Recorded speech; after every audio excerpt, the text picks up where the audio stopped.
കൊഴിക്കര പനമൂട് മഹാദേവ ക്ഷേത്രത്തിൻ്റെ കർക്കിടക വാവുബലി ഈ വർഷം ആഗസ്റ്റ് മാസം 12-ാം തീയതി ബുധനാഴ്ചയാണ്. അന്നേ ദിവസം വെളുപ്പിന് 3:30 ആരംഭിച്ച് ഉച്ചയ്ക്ക് 1 മണിക്ക് ബലിതർപ്പണം അവസാനിപ്പിക്കും. ഈ രീതിയിലാണ് ക്ഷേത്ര ഭരണസമിതി ക്രമീകരിച്ചിരിക്കുന്നത്. മറ്റൊന്ന്, ഈ ക്ഷേത്രത്തിൽ പരിപാടി നടത്തുന്നത് ദേവസ്വം ബോർഡ് ക്ഷേത്രങ്ങളെ അപേക്ഷിച്ച് വളരെ ഭംഗിയായും ചിട്ടയായും ഭക്തി നിർഭരമായാണ് കാര്യങ്ങളെല്ലാം നടത്തിപ്പോകുന്നത്. ഒരു പന്തൽ 2020 ഏകദേശം 1300ഓളം പേര് ഇരിക്കുന്ന രീതിയിലാണ് ഇത്തവണ സജ്ജീകരിക്കുന്നത്. ഇവർക്ക് പോയി വരുന്നതിന് 2 എൻട്രൻസ് ഉണ്ട്. ഇവർ ഒരു ബാച്ച് ഇറങ്ങി കടപ്പുറത്ത് പോയി സ്നാനം കഴിഞ്ഞ് തിരികെ വന്നതിന് ശേഷമേ അടുത്ത ബാച്ച് തീരത്തുള്ളൂ. ആ സമയത്തായിരിക്കും അടുത്ത് തന്നെ ഇറക്കി വിടുന്നത്. അത് പോലീസുമായിട്ട് ആലോചിച്ചപ്പോഴും അവരിങ്ങനെയാണ് അവരുടെ നിർദ്ദേശം തന്നത്. ആ രീതിയിലാണ് കാര്യങ്ങൾ മുമ്പോട്ട് പോകുന്നത്. ഈ സമീപ പ്രദേശ ക്ഷേത്രങ്ങളുമായി ഏകീകരണം ഉണ്ടായിരിക്കണം, ഒരു രീതിയിലായിരിക്കണം ഈ കൂപ്പൺ വിൽപ്പന എന്ന് പറയുന്നത്. അപ്പം അതിൻ്റെ അടിസ്ഥാനത്തിൽ എല്ലാ ക്ഷേത്രങ്ങളും 100 രൂപ എടുത്തുന്ന കൂപ്പൺ എന്ന് പറയുന്നത്. അത് ഏകീകരിക്കണം, അദ്ദേഹം തന്നെയാണ് പറഞ്ഞത്. അത് ഏകീകരിക്കണം, ഒരുപോലെ ആവണമെന്ന് പറഞ്ഞു. അത് നമ്മൾ അതുപോലെ തന്നെ അതേപടി സ്വീകരിച്ചിട്ടുണ്ട്. അതുപോലെ പുള്ളി തന്ന ഡയറക്ഷൻ എന്ന് പറയുന്നത്, കടലിൽ ഇറങ്ങുന്നതിന് അവരുടെ സേഫ്റ്റി നിങ്ങൾ എങ്ങനെയാണ് ഇവർ ഉറപ്പാക്കുന്നത്.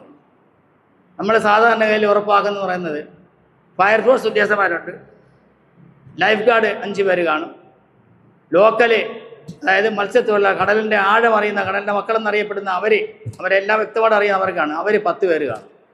നമ്മൾ പൂർണ്ണമായി സഹകരിച്ചാണ് പോകുന്നത്.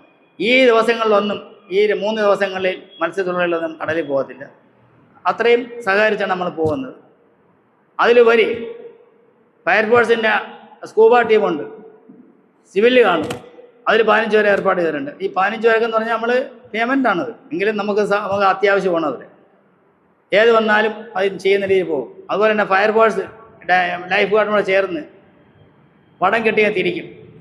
ഈ വടത്തിന് അപ്പുറത്തോട്ട് കൊല്ലാൻ പറ്റത്തില്ല. ലൈഫ് ഗാർഡും ഈ ഡിഫൻസ് ഉദ്യോഗസ്ഥരും സ്കൂബ ടീമും എല്ലാം വടത്തിന് അകത്ത് കടലിലായിരിക്കും കിടക്കുന്നത്. പക്ഷേ ഈ വടത്തിന് അപ്പുറത്തോട്ട് ഒരാളിനും കഴിഞ്ഞ് ചെല്ലാൻ പറ്റത്തില്ല. ഇതിലുപരി സേവാഭാരതിയുടെ 125 പരം വോളണ്ടിയേഴ്സിനെയാണ് നമ്മൾ നിർദ്ദേശിച്ചിരിക്കുന്നത്. അവരോട് ആവശ്യപ്പെട്ടിട്ടുണ്ട്, അവർ തരാമെന്ന് പറഞ്ഞിട്ടുണ്ട്. അവരുടെ സേവനം നല്ല രീതിയിൽ നടന്നു പോവുകയാണ്. വർഷങ്ങളായി അവർ നടന്നുകൊണ്ടിരിക്കുകയാണ്. അത് ഇത്തവണ പല ഭാഗത്തായിട്ട് നമ്മൾ സിറ്റി ഇന്ന സ്ഥലങ്ങളിൽ വേണമെന്ന് ആവശ്യപ്പെട്ടിട്ടുണ്ട്. അത് ആ രീതിയിൽ കത്ത് കൊടുത്തിട്ടുണ്ട്. അതാത് ഭാഗങ്ങൾ ഇവർ നിർദ്ദേശിക്കും. കടപ്പുറത്ത് അവർ തന്നെ 15 പേര് അവർ തന്നെയാണ്. ഇതിനോടൊപ്പം ക്ഷേത്ര ഭരണസമിതി 35 അംഗങ്ങളുണ്ട്. ഈ ക്ഷേത്ര ഭരണസമിതി 35 പേരിനോടൊപ്പം ഇവരെല്ലാ സ്ഥലത്തും പല ഭാഗത്തും കണ്ടുകൊണ്ട് കാണും.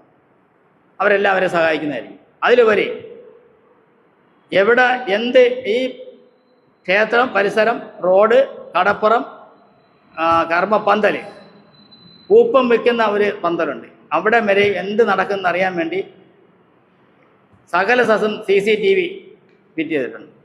അത് തലേന്ന് എല്ലാം അറേഞ്ച് ചെയ്യും. 10-ാം തീയതി വൈകുന്നേരം തന്നെ എല്ലാം ഫിറ്റ് ചെയ്യും. 11-ാം തീയതി തൊട്ട് അവിടെ ആര് വന്നു പോകുന്നതെല്ലാം നമുക്ക് അവിടെ അറിയാം. ഇത് വ്യക്തമായി കാണുന്നതിനും കേൾക്കുന്നതിനും വേണ്ടി സ്റ്റേജിൻ്റെ ഒരു സൈഡിൽ സ്ക്രീൻ തന്നെ സ്ഥാപിച്ചേക്കും. അവിടെ ഒരാളിനെ നമ്മൾ പോസ്റ്റ് ചെയ്യും. ആ പോസ്റ്റ് ചെയ്യുന്ന ആളുടെ ഉദ്ദേശം നമ്മൾ പറയുന്നത്, ഇപ്പോൾ പാർക്കിങ് കൊഴിക്കൽ ക്ഷേത്രത്തിൽ ദേവസ്വം കൊണ്ട് പൈസ അടച്ചാണ് നമ്മൾ പാർക്കിങ് പൈസ എടുക്കുന്നത്. അതുപോലെ വള്ളിമൂട് ക്ഷേത്രം, അതിൻ്റെ കിഴക്കുവശത്ത് വിളയക്കുന്നത്ത് ക്ഷേത്രം, ഈ ക്ഷേത്ര കാമ്പൗണ്ടിലും 3 എണ്ണമാണ് നമ്മൾ എടുക്കുന്നത്. അതിന് 2 വീലർ ഇതെല്ലാം ഈ മെയിൻ റോഡിൽ നിന്ന് അങ്ങോട്ട് കയറ്റി വിടത്തില്ല. 4 വീലർ കൊഴിക്കൽ ക്ഷേത്രത്തിലും 2 വീലർ കുന്നത്ത് ക്ഷേത്രത്തിലുമാണ് പാർക്ക് ചെയ്യുന്നത്. ഈ പാർക്കിംഗ് സ്ഥലത്തെല്ലാം വോളണ്ടിയേഴ്സ് ഉണ്ടാവും. ഈ പാർക്കിംഗ് സ്ഥലത്തെന്ന് ഉദ്ദേശിക്കുന്നത് പാർക്കിംഗ് സ്ഥലത്ത് മിക്കവാറും വിഷയങ്ങളുണ്ടാകുന്ന അവിടെയാണ്. അപ്പോൾ നമ്മൾ പറഞ്ഞു വന്നത്, എവിടെ പാർക്കിംഗ് സ്ഥലത്തായാലും പന്തലിലായാലും എവിടെയെങ്കിലും ഇഷ്യൂസ് ഉണ്ടായാൽ അവിടെ നിൽക്കുന്നവർ ഓരോരുത്തർ ചാർജ് ആയിട്ട് നമ്മളെ ഫോൺ നമ്പറും പേരും നമ്മളെ കാണും, ചാർജ് കൊടുക്കുന്നവരാണ്. അപ്പോൾ ഈ ഇതിൽ സിസ്റ്റത്തിൽ കാണാൻ അവിടെ എന്തെങ്കിലും ഇഷ്യൂസ് ഉണ്ടെങ്കിൽ ഇപ്പോൾ അവരെ മാത്രം വിളിച്ച് നമ്മൾ വിവരം പറയും. അവിടെ ആരെങ്കിലും ബന്ധപ്പെടാൻ പറയും. എല്ലാവരും കിടന്ന് വിളിച്ച് കൺഫ്യൂഷൻ വരേണ്ടപ്പോൾ പാർക്കിംഗ് സ്ഥലത്താണ്, ഏത് പാർക്കിംഗ് റൗണ്ടിലാണ് 1, 2, 3 ആയിട്ട് തിരിച്ചിട്ടുണ്ട്, ആ പാർക്കിംഗ് റൗണ്ടിൽ വിളിച്ച് വിവരങ്ങളായിരിക്കും. അതുപോലെ തന്നെ കടപ്പുറത്താണെന്നുള്ള വിഷയമുണ്ട്. അവിടെ ആ രീതിയിൽ അവരെ മാത്രം ബന്ധപ്പെട്ടാൽ മതി. പന്തലിനുള്ളിലാണെങ്കിൽ പന്തലിനുള്ളിൽ നമ്മൾ ബന്ധപ്പെട്ടാൽ മതി. ബാരിക്കേഡിനകത്താണെങ്കിൽ അവരെ മാത്രം ബന്ധപ്പെട്ടാൽ മതി. മൊത്തത്തിൽ നമ്മൾ അനൗൺസ് ചെയ്ത് ആൾക്കാരെ കൺഫ്യൂഷൻ ആക്കണം. എന്തെങ്കിലും ഇഷ്യൂസ് ഉണ്ടാകും. ബൈ ചാൻസ് ദേവസാജി ഇപ്പോഴൊന്നും ഉണ്ടായിട്ടില്ല. എങ്കിലും നമ്മൾ ഇത്തവണ കളക്ടറുടെ നിർദ്ദേശപ്രകാരം മുൻകൂട്ടി ഇതെല്ലാം നമ്മൾ നേരത്തെ പ്ലാൻ ചെയ്ത് വെച്ചിരിക്കുന്നത്. ഈ 1300ഓളം പേരാണ് പന്തലിനകത്തിരിക്കുന്നത്. ഇതേപോലെ 1300 പേർക്ക് ക്ഷേത്ര കാമ്പൗണ്ടിനകത്ത് തന്നെ 15 പരം ബാരിക്കേഡുകൾ നിർമ്മിച്ചിരിക്കും. ഇതിനകത്ത് മുൻ വർഷങ്ങളിലും അങ്ങനെ തന്നെയാണ്. ഈ ബാരിക്കേഡിനകത്ത് നിൽക്കും ഇത്രയും പേര്. ആ ബാരിക്കേഡ് കഴിഞ്ഞ് ഈ 15 ബാരിക്കേഡിനകത്ത് നമ്മൾ ഒരു ലോഡ് ആൾ വരും. ഈ പോണ 1300 പേര് അതിൽ നിൽക്കും. ഇതിലിറങ്ങുമ്പോൾ പിന്നെ അതിന് പുറത്ത് വെളിയിൽ ക്ഷേത്ര കാമ്പൗണ്ടിൻ്റെ പുറത്ത് ക്ഷേത്രഭാഗ വസ്തുവിനകത്ത് തന്നെയാണ് ലൈനായിട്ട് പിന്നെ നിൽക്കുന്നത്. അതും ക്ഷേത്ര വസ്തു തന്നെ ഉണ്ട് അവിടെ. 3.5 ഏക്കർ വസ്തുവെള്ളം പിന്നെ ഉള്ളതാണ്.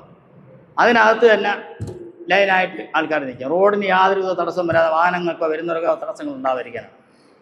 ഇതാണ് ഈ ട്രാഫിക്കിനെ സംബന്ധിച്ച് നമ്മൾ ചെയ്തിരിക്കുന്നത്. മറ്റൊന്ന്, അത്യാഹിതം ഡോക്ടർമാർ, ഒരു ഡോക്ടറെയും ഒരു 2 സിസ്റ്റർമാരെയും സേവനം അവിടെ ആവശ്യപ്പെട്ടിട്ടുണ്ട്.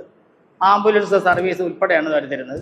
അത് നെടുങ്കോല ഹോസ്പിറ്റലിലാണ്. ഇപ്പം DMO പറഞ്ഞ പ്രകാരം നെടുങ്കോല ഹോസ്പിറ്റലിൽ കാലിക്കോട്ട് നമ്മൾ 2 വിടുന്നെങ്കിലും വരുമെന്ന് പറഞ്ഞിട്ടുണ്ട്. ഇപ്പം അവസാനം നമുക്ക് തന്നിരിക്കുന്നത് അത് നെടുങ്കോല ആശുപത്രിയിൽ വിളിച്ച് പറഞ്ഞ് അവിടെ നിന്നാണ് തരുന്നതാണ്. ആരോമൽ ഡോക്ടർ പറഞ്ഞ പൊഴിക്കരാണ് ചാർജ്. അവരാണ് വിളിച്ച് പറഞ്ഞിട്ട് അവിടെ നിന്ന് ഇവിടെ വരുമെന്ന് പറഞ്ഞിരിക്കുന്നു. അതിലുപരി മറ്റൊന്ന്, ആംബുലൻസ് ഒരെണ്ണം അവർ തരും. ആംബുലൻസ് സേവാഭാരതിയുടെ ഒരു ആംബുലൻസ് വരും. അവരും കഴിഞ്ഞ വർഷവും നല്ല രീതിയിലാണ് സർവീസ് ചെയ്ത്. സേവാഭാരതി ഒരു ആംബുലൻസും അവർ കൊണ്ടുവരും. മറ്റൊന്ന്, ഈ പോലീസിൻ്റെ ഉദ്ദേശം, പോലീസ് അത് അവർ പരമാവധി എത്രത്തോളം എണ്ണം പറയുന്നില്ല. അവർ ഏതായിരുന്നാലും 4 മണി മുതൽ അവിടെ കാണും എന്നാണ് പറഞ്ഞിരിക്കുന്നത്. എണ്ണം നമ്മൾ പറഞ്ഞില്ല. ACPക്ക് റിപ്പോർട്ട് ചെയ്തിട്ടുണ്ട്. നേരത്തെ കൊടുത്ത പത്രം കൊടുത്തിട്ടുണ്ട്, പലൂർ കൊടുത്തിട്ടുണ്ട്, മൈക്ക് സ്റ്റേഷൻ മേടിച്ചിട്ടുണ്ട്. ഇതിനെല്ലാം റെക്കോർഡായി പോയിരിക്കുന്നു. എല്ലാം വരമലായി നീക്കി പോയിരിക്കുകയാണ്. അതിലുപരി ഈ ലൈഫ് ഗാർഡ്, അതിപ്പം കളക്ടർ പറഞ്ഞിരിക്കുന്നത് 2 പേരുടെ ആവശ്യമുള്ളതാണ്. നമ്മളിപ്പോൾ 5 പേരെ ആവശ്യപ്പെട്ടിട്ടുണ്ട്. 3 പേര് പേയ്മെൻറ്റ് കൊടുത്തെങ്കിൽ നമ്മൾ നിർത്തും. നമ്മൾ ആ കാര്യങ്ങളെല്ലാം സേഫ്റ്റിയായിട്ട് നടക്കാൻ വേണ്ടിയാണ് ഇങ്ങനെ നമ്മൾ ചെയ്തിരിക്കുന്നത്. മറ്റൊന്ന്, പോലീസിൻ്റെ ഭാഗത്തു നിന്ന് മറ്റൊരു ഈ പൈസ അടച്ച് എടുക്കുന്ന ഒരു ഏർപ്പാടുണ്ട്. അതിനെപ്പറ്റി തീരുമാനം ആയില്ല. ഇൻവെസ്റ്റേഷനോട് ഒന്ന് ബന്ധപ്പെട്ടതിന് അതിലൊരു തീരുമാനത്തിലെടുത്തുള്ളൂ. ഇത്രയും കാര്യങ്ങളാണ് നമ്മളിപ്പോൾ ഇവിടെ ചെയ്തിരിക്കുന്നത്. പിന്നെ ഡിപ്പാർട്ട്മെൻറ്റ് എല്ലാം അറിയിച്ചിട്ടുണ്ട്. അവരെല്ലാം അനുകൂലമായ നിലപാടാണ് എടുത്തിരിക്കുന്നത്.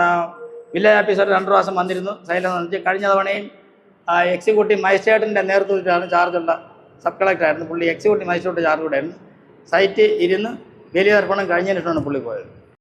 അതിലുപരി ഈ വരുന്ന ആൾക്കാർക്ക് ഡ്രസ്സ് മാറുന്നതിന്, വസ്ത്രം മാറുന്നതിനുള്ള സംവിധാനങ്ങൾ നമ്മളെ കടപ്പുറത്ത് തന്നെ 2 എണ്ണം ലേഡീസാണ്, ജെൻസ് 2 ആയിട്ട് തിരിച്ചേക്കും. 2 എണ്ണം അത് കെട്ടിയിടും. പിന്നെ മറ്റുള്ള യൂറിൻ പാസിനും മറ്റോ കാര്യത്തിന് ക്ഷേത്രത്തെ സ്ഥിരമായി 5 ടോയ്ലറ്റുകളുണ്ട്. 3 കുളിമുറി അവിടെയും ഉണ്ട്. 3 കുളിമുറിയുണ്ട്, 5 ടോയ്ലറ്റുണ്ട്. അത് പുറത്തുള്ളതാണ്. അകത്ത് വേറെ 2 എണ്ണം. ഇത് കൂടാതെ കടപ്പുറത്ത് 2 എണ്ണം ടെമ്പററി ആയിട്ട് നമ്മൾ അറേഞ്ച് ചെയ്യും. അതിൻ്റെ ആവശ്യം വരത്തിൽ എന്നാലും 2 എണ്ണം അറേഞ്ച് ചെയ്തേക്കും, അല്ലെങ്കിൽ ബുദ്ധിമുട്ട് വരാതിരിക്കുന്നത്. ഇതെല്ലാം കഴിഞ്ഞ് പോകുമ്പോൾ വെളുപ്പിന് 3:30 തുടങ്ങി 12 1 മണിക്കാണ് പ്രതീക്ഷിക്കുന്നത്. കഴിഞ്ഞ തവണ 2:30 ആയി. എന്നുവെച്ചാൽ 5 പേര് അവസാനം ലേറ്റായി വന്നാലും അവരെ നിരുത്സാഹപ്പെടുത്താതെ നമ്മൾ നടത്തിയേ വിടത്തുള്ളൂ. ലേറ്റായി വന്നാലും നമ്മൾ ക്ഷേത്ര കാമ്പൗണ്ട് അടയ്ക്കുന്നതിനപ്പുറം ആര് വന്നാലും ആരെ കൂടെ പരിപാടി നടത്തിയേ വിടുള്ളൂ. അതുപോലെ തന്നെ മറ്റൊന്ന്, ഒരു പ്രഭാത ഭക്ഷണമുണ്ട്. അത് ഓരോരുത്തരും ഇങ്ങനെ നേർച്ചയായിട്ട് പറഞ്ഞ് ചെയ്യുന്നു. എല്ലാ വർഷം കൊണ്ട് ചെയ്തിരിക്കുകയാണ്. അത് രാവിലെ 7 മണിക്ക് കൊടുത്തു തുടങ്ങും. പ്രഭാത ഭക്ഷണം അത് അതിവെളുപ്പിലേ കൊടുക്കാൻ പറ്റത്തില്ല. 4 മണി മുതൽ കാപ്പി കൊടുക്കും. ചുക്ക് കാപ്പി, കട്ടൻ കാപ്പി, ഇങ്ങനെ പല ഐറ്റം കൊടുത്തിട്ടുണ്ട്. അത് കഴിഞ്ഞ് 7 മണിയോട് പ്രഭാത ഭക്ഷണം വരും. അത് തീർന്നു കഴിഞ്ഞാൽ ഇടയ്ക്ക് ഏകദേശം ഒരു 11:30 മണിയാകുമ്പോൾ കർക്കിടവാവ്, സാധാരണ നമ്മളെ ഹിന്ദുക്കളെല്ലാം ആചാരിക്കുന്ന വാവാണ്. ഈ കർക്കിടവാന്ന് വീടുകൾ വിളമ്പും ആ സാഹചര്യം അത് മനസ്സിൽ സങ്കല്പിച്ചുകൊണ്ട് ചെറിയ മധുരം ഉൾപ്പെടെ സദ്യ ഒരുക്കിയിട്ടുണ്ട്. അതിനുശേഷം വരുന്നവരൊക്കെ ആ സദ്യയോടുകൂടി 2 മണിക്കകത്ത് എല്ലാവരും ഒത്തി അവസാനിക്കും. ഇത്രയും രീതിയിലാണ് നമുക്ക് അറേഞ്ച് ചെയ്തിരിക്കുന്നത്. മറ്റ് ചോദ്യങ്ങളുണ്ടെങ്കിൽ ചോദിച്ചാൽ അങ്ങോട്ട് പറഞ്ഞു. ഫ്രീ ആയിട്ട് കൂപ്പൺ തരുന്നതിനാണ് എനിക്ക് ബുദ്ധിമുട്ടില്ല. ക്ഷേത്ര ഭരണസമിതി പറയാൻ പറ്റും. അങ്ങനെ മേടിച്ച് ചെയ്യരുതെന്നാണ് ആചാര്യന്മാർ പറയുന്നത്. അതിൻ്റെ ഫലം കിട്ടാതെ പോകും. അത് വരുന്നവരാണ് ചിന്തിക്കുക.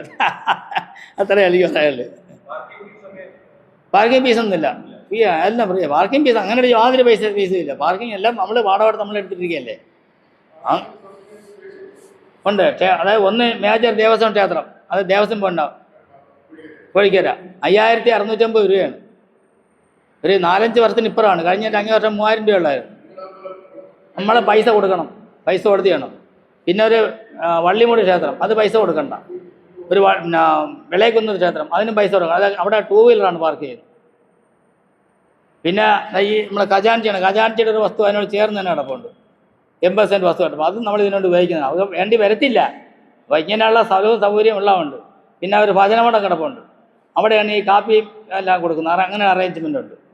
പിന്നെ നമ്മളെ പ്രഭാതവർഷം കൊടുക്കുന്ന ക്ഷേത്രത്തിൻ്റെ തെക്ക് വടക്ക് ഭാഗത്ത് തന്നെ അവിടെ വസ്തു കിടപ്പുണ്ട്, അത് അറേഞ്ച് ചെയ്ത് അവിടെയാണ് പന്തലിടുന്നത്. മാന്യങ്ങളുടെ പാലം കഴിഞ്ഞ് നേരെ പൊഴിക്കര പോകണം. പൊഴിക്കര അമ്പലം തന്നെ, പൊഴിക്കര അമ്പലത്തിൻ്റെ 50 മീറ്റർ ഇവിടുന്ന് ഇടത്തോട്ട് തിരിയാണ്.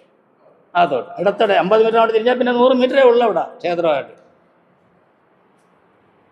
അതേ ഇത് സമയമാകുമ്പോൾ പോലീസ് ബാരിക്കേഡ് വെച്ച് വാഹനങ്ങളെ തടയും. പിന്നെ ഇതെല്ലാം പോയിട്ട് നമ്മൾ വെളി പ്രൈവറ്റ് സെക്യൂരിറ്റി വെച്ചേക്കും. പോലീസ് കൂടാതെ പ്രൈവറ്റ് സെക്യൂരിറ്റി നമ്മൾ വെച്ചേക്കും. ഈ കഴിഞ്ഞ വർഷങ്ങളിൽ ഇതുപോലെ വിപുലമായി